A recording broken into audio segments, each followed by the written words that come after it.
বিসমিল্লাহির রহমানির রহিম। আসসালামু আলাইকুম এভরিওয়ান, সবাইকে শুভ দুপুর। আজকে কি বাজার করলাম, বাসার সামনে থেকে কি কিনলাম, এই যে আপনাদের সাথে শেয়ার করি।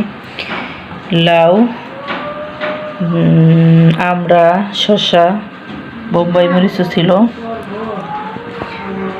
এই যে পানি কচু, আর ছিল পাট শাক, তাজা তাজা পাট শাক, এই ধনিয়া পাতা।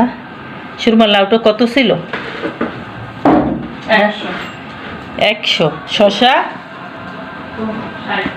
60, আমরা 40। আর এই যে মরিচ কত? 30 না? পাট শাক 50 টাকা বেশি নিয়েছে। পাট শাক 30 টাকা হওয়া উচিত ছিল, বা 40। আর এই পানি কচু কত ছিল? 40 না?